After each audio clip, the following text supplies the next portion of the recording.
Hello friends, स्वागत है आप सभी का आपके अपने YouTube channel study session with HM पर। तो फ्रेंड्स, आज अपन कक्षा 10 अध्याय 2 अम्ल, क्षारक एवं लवण, एसिड, बेस एंड सॉल्ट के भाग 1 को शुरू करेंगे। आज अपन मुख्य तौर पर अपने पाठ का मतलब समझने वाले हैं। अम्ल का मतलब क्या होता है, क्षारक एवं लवण का मतलब क्या होता है। पाठ के मतलब को शुरू करने से पहले अपन शुरुआत करते हैं विषय वस्तु की, कि इस पाठ के अंदर हमें पढ़ना क्या है। परिचय पढ़ेंगे सबसे पहले। अम्ल एवं क्षारक के रासायनिक गुणधर्म समझना है। सभी अम्लों एवं क्षारकों में क्या समानताएं होती हैं, उस प्रश्न को समझेंगे। अम्ल एवं क्षारक के विलयन कितने प्रबल होते हैं, ये समझेंगे। लवण के संबंध में अधिक जानकारी लेंगे। ठीक है, ये 5 टॉपिक अपन कंप्लीट करेंगे तो अपना ये वाला जो चैप्टर है अध्याय 2 अम्ल, क्षारक एवं लवण कंप्लीट हो जाएगा। आज की वीडियो में हम पढ़ रहे होंगे अम्ल के मतलब को, क्षारक के मतलब को और लवण के मतलब को। ठीक है, तो शुरुआत करते हैं अपन सबसे पहले अम्ल से। परिभाषा से शुरुआत करते हैं। अम्ल को अंग्रेजी भाषा में एसिड कहते हैं। एसिड शब्द की उत्पत्ति लैटिन भाषा के शब्द एसिडस से हुई है, जिसका अर्थ खट्टा यानी सौर होता है। अतः हम कह सकते हैं कि जो पदार्थ स्वाद में खट्टे होते हैं वे अम्ल होते हैं। हम कह सकते हैं जो पदार्थ स्वाद में खट्टे होते हैं वे अम्ल होते हैं। देखिए, यहाँ मैंने कुछ अम्लों के नाम लिख रखे हैं, उनके रासायनिक सूत्र उनके सामने लिख रखे हैं, तो आप इनको तो याद ही कर लें विथ इनके रासायनिक सूत्रों के साथ। एसिटिक अम्ल CH3COOH, साइट्रिक अम्ल C6H8O7, एस्कार्बिक अम्ल C6H8O6, टार्टिक अम्ल C4H6O6, लैक्टिक अम्ल C3H6O3, मैलिक अम्ल C4H6O5। अब एसिटिक अम्ल जो है वो कहाँ पाया जाता है, सिरके में। यहाँ सिरका लिख रखा है हमने, और ये सारे के सारे प्राकृतिक स्रोत हैं। ठीक है, ये समझ लीजिए, ये सारे के सारे प्राकृतिक स्रोत हैं। प्राकृतिक स्रोत मतलब होता है प्रकृति से जो पाए जाते हैं, है ना। ये सारे प्रकृति में पाए जाने वाले अम्लों के नाम है। देखिए, एसिटिक अम्ल मिलता है हमारे को सिरके में, साइट्रिक अम्ल मिलता है हमारे को नींबू के अंदर। ठीक है, नींबू जो होता है ना वो। एस्कार्बिक अम्ल मिलता है हमारे को टमाटर के अंदर, टमाटर के अंदर एस्कार्बिक अम्ल होता है। टार्टिक अम्ल मिलता है हमारे को अंगूर और इमली दोनों में मिलता है। अंगूर में भी टार्टिक अम्ल होता है और इमली के अंदर भी टार्टिक अम्ल होता है। लैक्टिक अम्ल मिलता है हमारे को दूध के अंदर, लैक्टिक अम्ल हमारे को मिलता है दूध के अंदर। लास्ट बचा मैलिक अम्ल, तो मैलिक अम्ल मिलता है हमारे को सेब के अंदर। तो ये जो पूरा चार्ट है आपको अच्छे तरीके से याद करना है, अम्ल के प्राकृतिक स्रोत। ठीक है, बिकॉज जब भी हमारे से कोई एसिड पूछते हैं कि एसिड किसे कहते हैं, तो हम यहीं अटक जाते हैं उदाहरण के अंदर। तो उदाहरण हमारे पास भरपूर होने चाहिए। नींबू, टमाटर, अंगूर, दूध, इमली, सेब, सिरका, ये सारे हम जानते हैं। बस इनके साथ एक और जानकारी जोड़नी है कि ये जो खट्टे होते हैं ना, वो किस कारण होते हैं, अम्लों के द्वारा। और कौन से अम्ल है भाई, नींबू के अंदर है साइट्रिक अम्ल, टमाटर में है एस्कार्बिक अम्ल, अंगूर के अंदर है टार्टिक अम्ल, दूध के अंदर है लैक्टिक अम्ल, इमली के अंदर है टार्टिक अम्ल, सेब के अंदर है मैलिक अम्ल, सिरके के अंदर है एसिटिक अम्ल। इस तरीके से अगर अपन याद करेंगे तो बहुत अच्छा होगा। अब बात करते हैं अपन अपने दूसरे टॉपिक, या थोड़ा सा इसमें और एक्सटेंड करते हैं कि अम्ल स्वाद में कैसे होते हैं, खट्टे होते हैं। जैसा कि मैंने आपको पूर्व में बताया, अम्ल स्वाद में कैसे होते हैं, खट्टे होते हैं। दूसरा है पॉइंट कि अम्ल धातु के साथ अभिक्रिया कर हाइड्रोजन गैस उत्पन्न करते हैं, जो कि एक विषैली गैस होती है। ध्यान दीजिए, हाइड्रोजन गैस एक कैसी होती है, विषैली गैस होती है। देखिए, अम्ल धातु के साथ अभिक्रिया कर, अम्ल जो होते हैं वो धातु के साथ अभिक्रिया, धातु माने लोहा, पीतल, तांबा, ये जितने भी होते हैं वो धातु होते हैं। तो धातु के साथ अभिक्रिया कर हाइड्रोजन गैस, जो कि एक विषैली गैस है, वो उत्पन्न करते हैं।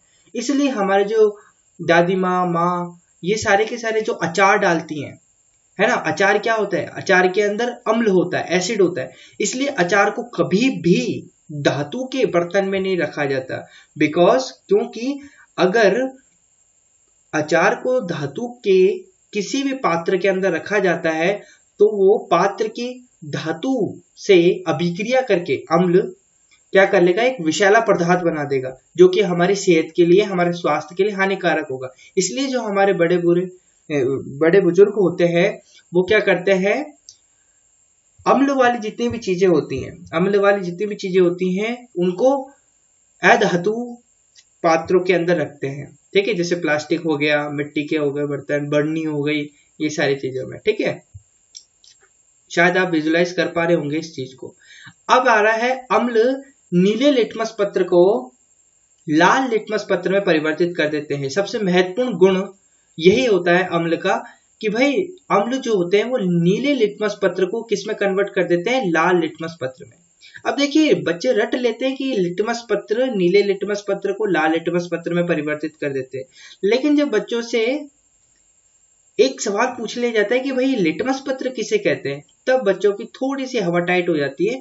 बिकॉज क्योंकि अभी तक हम पढ़ते आ रहे हैं लिटमस पत्र, लेकिन इसका मतलब कोई नहीं जानता है कि लिटमस पत्र होता क्या है। तो आइए थोड़ा सा छानबीन करते हैं इसके बारे में कि लिटमस पत्र क्या है और इसे क्यों यूज किया जाता है। देखो, लिटमस पत्र अम्ल तथा क्षारक की पहचान के लिए सबसे सामान्य रूप से उपयोग में लाया जाने वाला प्राकृतिक सूचक लिटमस है।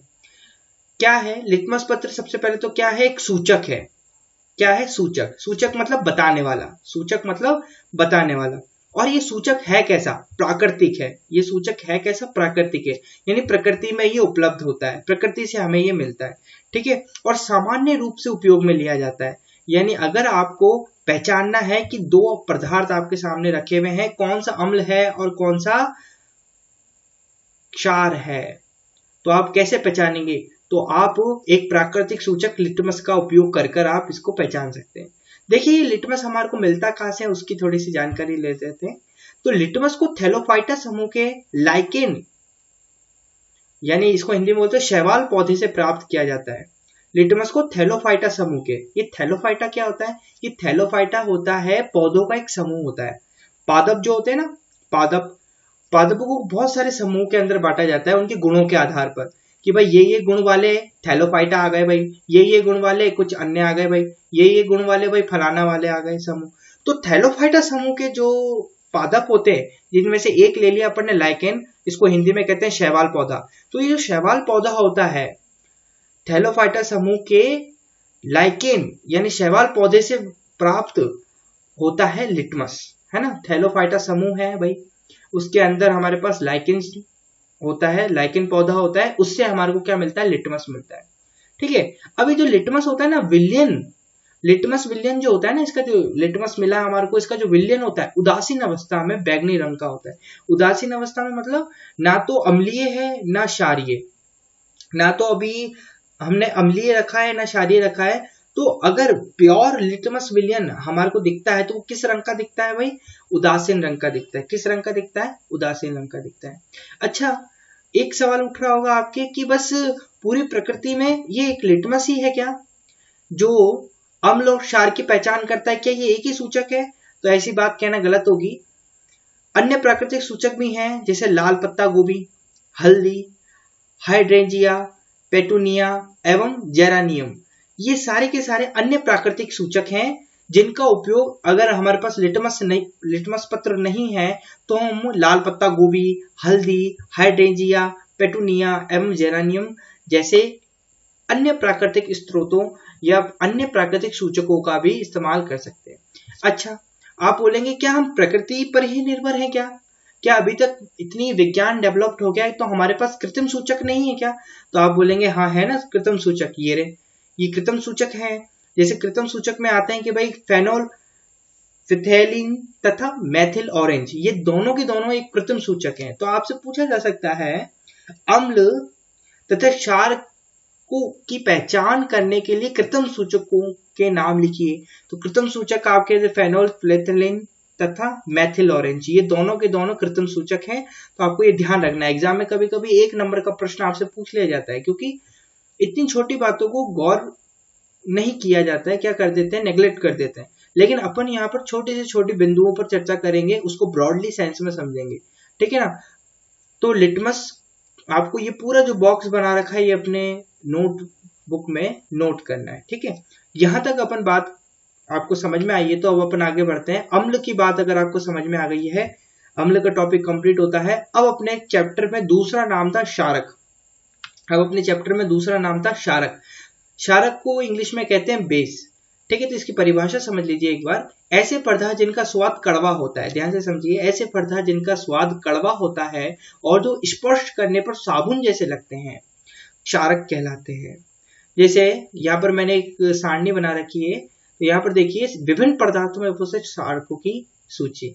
जैसे विभिन्न पदार्थ होते हैं, उनमें क्षारक कौन कौन से उपस्थित होते हैं, उनकी सूची बनाई है और उनके रासायनिक सूत्र भी हैं। तो यहाँ पर पदार्थ का नाम है, उपस्थित क्षारक का नाम यहाँ पर लिखा गया है, रासायनिक सूत्र यहाँ लिखे गए हैं। पहला आ रहा है चूने का पानी। चूने का जो पानी होता है उसमें कैल्शियम हाइड्रोक्साइड उपस्थित होता है क्षारक के रूप में, और इसका रासायनिक सूत्र आपको CaOH ट्वाइस दे रखा है। दूसरा है साबुन। साबुन के अंदर उपस्थित होता है सोडियम हाइड्रोक्साइड, जिसका सूत्र दे रखा है NaOH। तीसरा है दूधिया मैग्नीशियम। इसमें उपस्थित क्षारक का नाम हो सकता है कि मैग्नीशियम हाइड्रोक्साइड, सूत्र दे रखा है MgOH ट्वाइस। ठीक है, ये हो गया क्षारक की बात, बेस की बात। मैंने आपको बोला परिचय में अपन सिर्फ अपने पाठ का मतलब समझेंगे मोटे मोटे तौर पर, आगे आने वाला भाग 2 है, उसके अंदर अपन अपने पाठ को शुरू कर देंगे। ठीक है, अभी आप ये नोट्स जरूर बनाते चलें, ये इंपॉर्टेंट नोट्स हैं, इंपॉर्टेंट जानकारी है। ठीक है, क्षारक हो गया। अब आता है अपने पास लवण। लवण को कहते हैं सैल्ट, लवण को कहते हैं साल्ट या सैल्ट भी कह सकते हैं, कोई दिक्कत नहीं है। परिभाषा समझो इसकी, अम्ल एवं क्षारक की क्रिया से जल के अतिरिक्त एक नया पदार्थ बनता है जिसे लवण कहते हैं। क्या हो रहा है, अम्ल एवं क्षारक जब क्रिया करते हैं तो जल तो बनता ही है, जल के अतिरिक्त एक और चीज बनती है, एक और पदार्थ बनता है जिसे लवण कहते हैं। क्या कहते हैं, लवण कहते हैं। देखिए एक अभिक्रिया देखते हैं अपन अम्ल और क्षार की। एक अम्ल है मेरे पास HCl और क्षार है मेरे पास NaOH, यानी सोडियम हाइड्रोक्साइड और हाइड्रोक्लोरिक अम्ल जब अभिक्रिया करते हैं तो सोडियम क्लोराइड, लवण, H2O यानी पानी और ऊष्मा निकलती है। तो आप देख रहे हैं यहाँ NaCl जो है, जिसका रासायनिक नाम है सोडियम क्लोराइड, और ये एक लवण है। तो लवण के गुण थोड़ा सा समझ लीजिए। जैसे अपन ने अम्ल के गुण देखे थे कि वो खट्टा होता है, क्षारक के गुण देखे थे कि वो भाई कैसा होता है, कड़वा होता है, और जो क्षारक होता है वो लाल लिटमस पत्र को किस में कन्वर्ट कर देता है, नीले लिटमस पत्र के अंतर्गत परिवर्तित कर देता है। इसी तरीके से लवण है, जो लवण वो जो लिटमस पत्र होता है ना तो उसको किसी भी कलर में कन्वर्ट नहीं करता, वो सिर्फ उदासीन अवस्था में रहता है। ठीक है, यहाँ देखिए यही इसके गुण हैं कि लवण ठोस अवस्था में मिलते हैं। लवण किस अवस्था में मिलते हैं, ठोस अवस्था में। सामान्यतः लवण उदासीन होते हैं, ना तो ये कोई भी रंगीन, मतलब कुछ लिटमस पत्र को जैसे अगर परीक्षण करना चाहें अपन कि देखते हैं, चलो अम्ल को अगर है ना लिटमस पत्र पे डालते हैं तो लिटमस पत्र नीले से लाल हो जाता है ना। क्षारक को लिटमस पत्र पे डालते हैं तो वो लाल से नीला हो जाता है। तो अगर देखते हैं लवण को अगर अपन डालें लिटमस पत्र पर तो क्या होता है, तो कुछ नहीं होगा, वो ऐसा का वैसा ही रहेगा, बैंगनी रंग का ही रहेगा लिटमस पत्र। ठीक है, नेक्स्ट है लवणों के जलीय विलयन विद्युत के सुचालक होते हैं। मान लो कोई लवण है, लवण कैसा है भाई, जैसे NaCl है भाई, NaCl ठोस अवस्था में होता है। जैसे NaCl क्या है, लवण है, ये तो वैज्ञानिक भाषा हो गई। NaCl एक तरीके का नमक होता है, नमक जो अपन खाते हैं वो NaCl ही होता है। अब नमक को जब अपन पानी के अंदर घोल देते हैं तो वो जो पानी होता है वो विद्युत का क्या हो जाता है, सुचालक हो जाता है। क्या हो जाता है, विद्युत का सुचालक हो जाता है, आयनित हो जाते हैं। ये चीज अपन समझेंगे आगे बढ़कर। अभी तो आपको जो सामान्य जानकारी है वो अपन को अपने दिमाग में रखनी पड़ेगी। ठीक है, तो आपको मैंने आज क्या क्या पढ़ाया है उस पर एक बार वापस से पुनः चर्चा कर लेते हैं ताकि आप समझ पाए। आज अपन ने शुरू किया था कक्षा 10 अध्याय 2 अम्ल क्षारक एवं लवण भाग 1। इसके अंदर हमने आज अपना जो पहला टॉपिक है परिचय, इसको कंप्लीट करा। हमने समझा अम्ल किसे कहते हैं, हमने समझा क्षार किसे कहते हैं, हमने समझा लवण किसे कहते हैं। एक बार रिवीजन करके लेक्चर को समाप्त करते हैं। देखिए अम्ल किसे कहते हैं, हमने देखा कि अम्ल को अंग्रेजी भाषा में एसिड कहते हैं। एसिड शब्द की उत्पत्ति लैटिन भाषा के शब्द एसिडस से हुई है, जिसका अर्थ खट्टा होता है। अतः हम कह सकते हैं कि जो पदार्थ स्वाद में खट्टे होते हैं वे अम्ल होते हैं। उदाहरण के तौर पर एसिटिक अम्ल, साइट्रिक अम्ल, एस्कार्बिक अम्ल, टार्टिक अम्ल, लैक्टिक अम्ल, मैलिक अम्ल। Very good. अब बढ़ते हैं आगे। अम्ल स्वाद में खट्टे होते हैं। अम्ल धातु के साथ अभिक्रिया कर हाइड्रोजन गैस उत्पन्न करते हैं। अम्ल नीले लिटमस पत्र को लाल लिटमस पत्र में परिवर्तित कर देते हैं। एक बार पुनः बोलता हूं मैं, अम्ल नीले लिटमस पत्र को लाल लिटमस पत्र में परिवर्तित कर देते हैं। लिटमस पत्र क्या होता है? अम्ल तथा क्षारक की पहचान के लिए सामान्य रूप से उपयोग में लाया जाने वाला प्राकृतिक सूचक लिटमस है। लिटमस को थैलोफाइटा समूह के लाइकेन यानी शैवाल पौधे से प्राप्त किया जाता है। लिटमस विलयन उदासीन अवस्था में बैंगनी रंग का होता है। अन्य प्राकृतिक सूचक जैसे लाल पत्ता गोभी, हल्दी, हाइड्रेंजिया, पेटोनिया एवं जेरानियम आदि हैं। कृत्रिम सूचक के तौर पर आप फेनोल्फेथेलिन तथा मेथिल ऑरेंज ले सकते हैं। बढ़ते हैं आगे, जानते हैं क्षारक यानी बेस। ऐसे पदार्थ जिनका स्वाद कड़वा होता है और जो स्पर्श करने पर साबुन जैसे लगते हैं क्षारक कहलाते हैं, जैसे calcium hydroxide, sodium hydroxide, magnesium hydroxide. ठीक है, अब बात कर लेते हैं लवण की। लवण यानी सैल्ट। अम्ल एवं क्षारक की क्रिया से जल के अतिरिक्त एक नया पदार्थ बनता है जिसे लवण कहते हैं। NaOH प्लस HCl की अभिक्रिया से हमें को NaCl H2 और ऊष्मा मिलती है। लवण के गुण देख लीजिए। लवण ठोस अवस्था में मिलते हैं। सामान्यतः लवण उदासीन होते हैं। लवणों के जलीय विलयन विद्युत के सुचालक होते हैं। बातें क्लियर हो रही है? हमने पाठ का समूल अर्थ समझ लिया है। अब अपन भाग 2 के अंतर्गत अपने पाठ को प्रारंभ करेंगे। आज के लिए इतना ही। अगर वीडियो अच्छा लगा तो वीडियो को लाइक करें, चैनल को सब्सक्राइब करें।